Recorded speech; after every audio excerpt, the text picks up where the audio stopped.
Every once in a while, a company says something so big, so structurally significant, that the market completely fails to react. Not because it isn't important, because it sounds too big to be real. And one of those moments just happened, and almost nobody is talking about it correctly. A senior Ripple executive recently confirmed on the record that the company is engaged with up to 50 governments around the world. Read that number again: 50, not 5, not 15.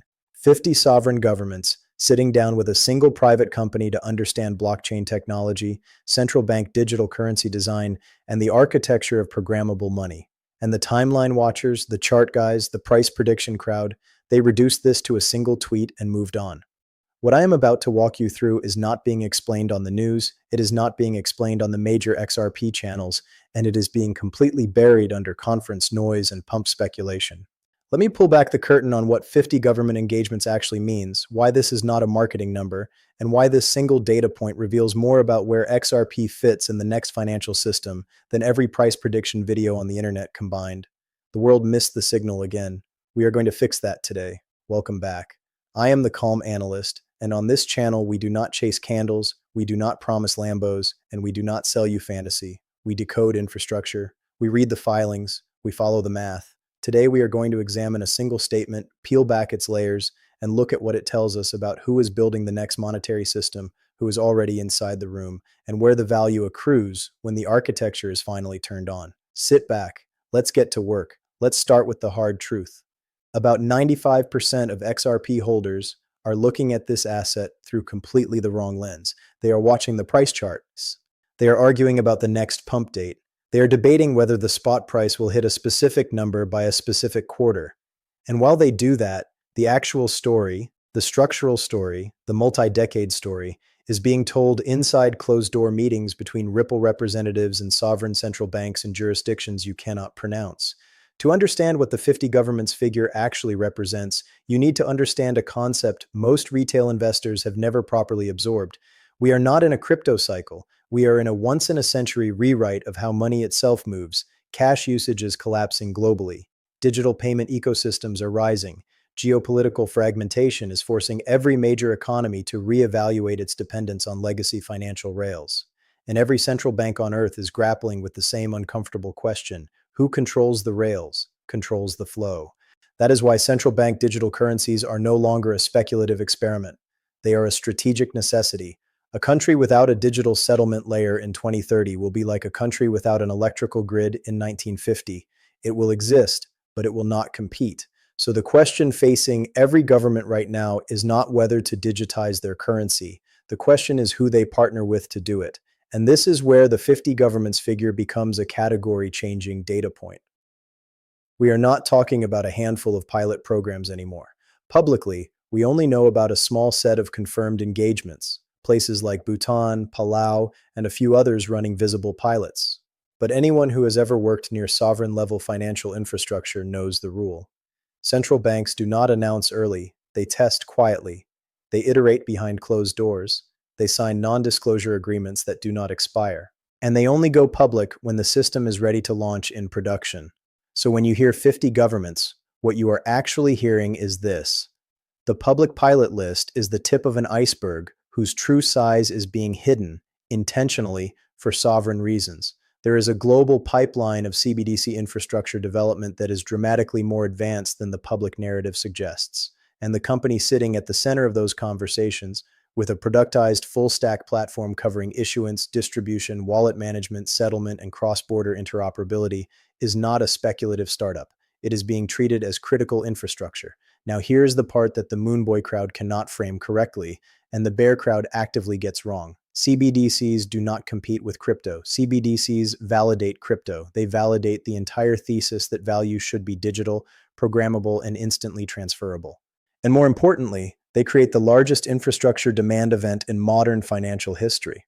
Because dozens of CBDCs, all operating on potentially different ledgers, all denominated in different sovereign currencies, all subject to different regulatory regimes, they need three things to be operationally useful. They need interoperability, they need liquidity, and they need settlement efficiency. That is the gap. That is the prize. And that is the gap that a neutral, fast, low-cost bridge asset is engineered to close. The crowd is asking, when does XRP pump? The calm analyst is asking, What does it mean when a single private company is the technical bridge between 50 sovereign monetary systems? Those are not the same question, and only one of them survives a 5-year time horizon. Now let's do the math. This is the math the retail crowd ignores because it does not fit on a meme and it does not generate clicks. The global cross-border payment market processes roughly $150 trillion every single year. The foreign exchange market clears around $7.5 trillion every single day. And tied up inside the legacy banking system, in what are called Nostro and Vostro accounts, sits an estimated $27 trillion of pre-funded, idle, dead capital. That is $27 trillion of working capital that is doing nothing, sitting in foreign accounts purely because legacy rails require pre-positioning to function. Free that capital with an instant settlement bridge, and you do not just create a new payment system, you unlock $250 quadrillion of dormant liquidity. Now think about what 50 CBDC engagements means inside that math. Each CBDC is a digital representation of a sovereign currency. None of them solve cross-border friction on their own. They digitize the domestic layer, but they do not inherently connect to each other. Connecting them requires a neutral intermediary asset that no single sovereign controls. That is not a marketing pitch. That is the structural requirement of a multilateral digital monetary system. You cannot have the United States CBDC settle directly into the European CBDC without a neutral bridge, because neither sovereign will accept the other as the settlement asset. They need something neutral, something fast, something built for liquidity transfer rather than store of value, something with a fixed supply and a deep on-chain order book. There are not many assets on planet Earth that meet that specification. There is, in fact, a very short list, and XRP is at the top of it.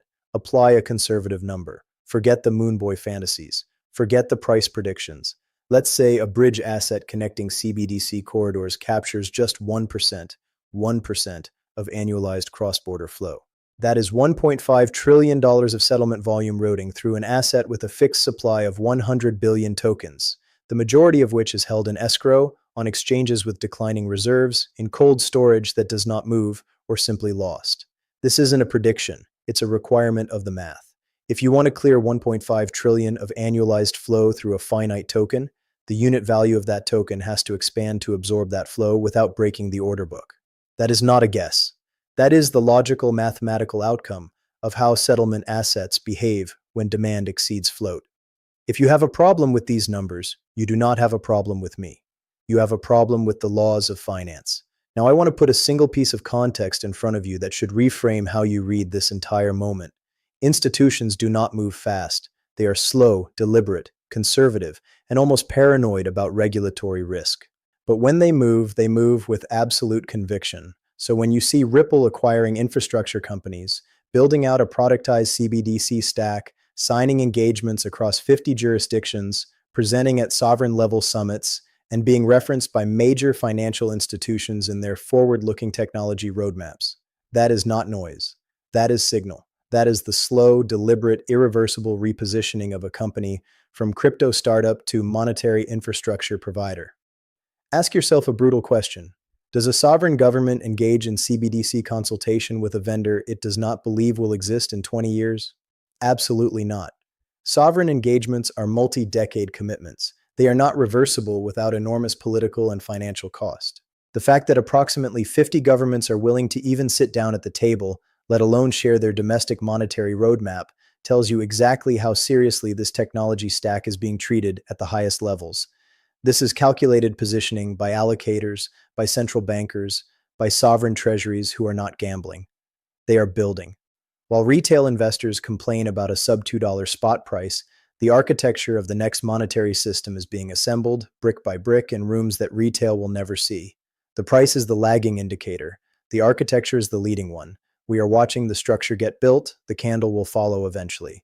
Now let's map the timeline, because the next several years contain a stack of catalysts that, in any other asset class, would already be priced in.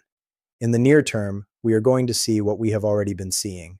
Incremental announcements, country by country, pilot by pilot. We are not going to get a single dramatic reveal.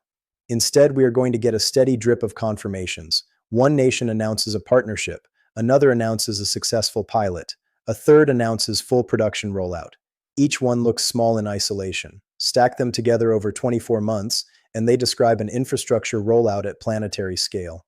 Through this year and into next, the broader regulatory environment continues to converge. Some jurisdictions are moving aggressively to define digital asset frameworks, others are lagging. And here is the rule that the chart guys keep missing: capital flows to clarity.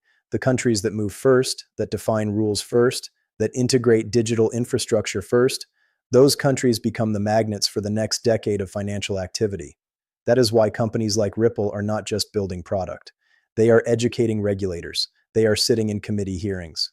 They are explaining how programmable money works to lawmakers who, frankly, are still learning what blockchain is. That work is unglamorous, slow, and the single most important investment of the cycle. Looking out toward the back half of the decade, we are headed into a fully digitized financial system.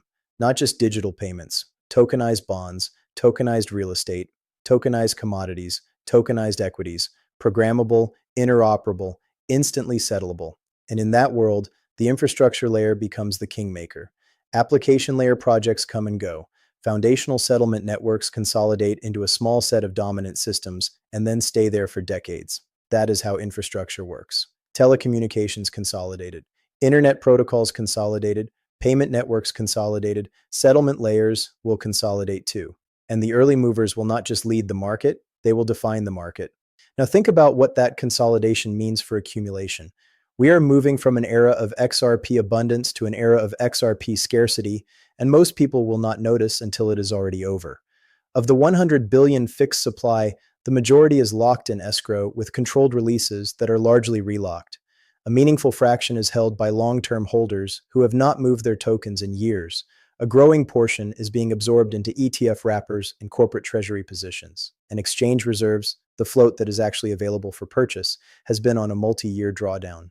Here's what nobody wants to say out loud. Once a token enters a sovereign-grade settlement system, a multi-signature institutional vault, or an ETF basket, it does not come back to the open market for a 10% profit.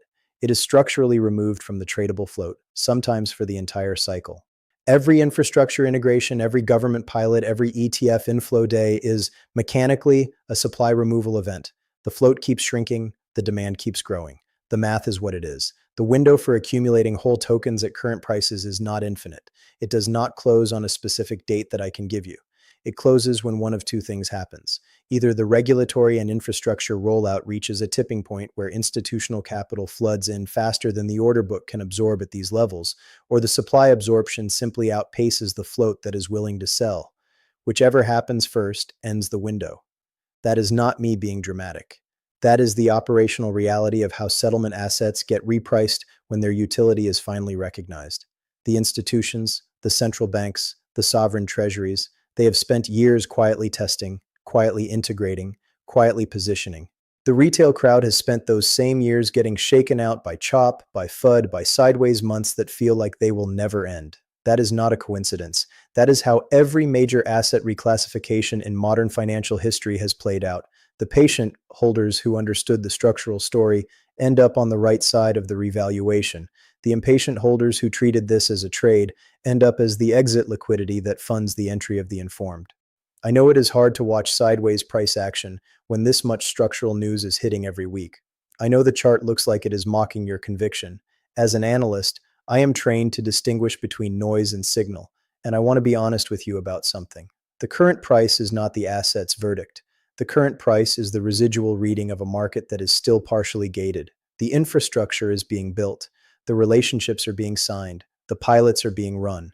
The productized stack is being deployed. None of that is reflected in a daily candle. It cannot be. The market does not price what it cannot see, and most of this is happening behind closed doors. Being early feels exactly like being wrong, right up until the moment reality catches up. The boredom you feel right now, the chop, the headlines that say crypto is dead again, that is the calm before the systemic reset, not evidence against it. The question is not whether the price recovers.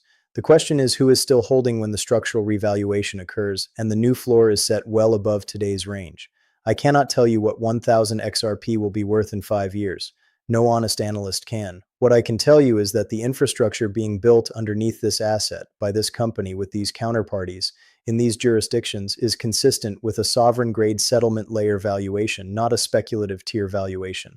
And the gap between those two tiers is exactly where the holders who paid attention get rewarded. Stack what you can responsibly afford. Plan around your real life, not around a fantasy.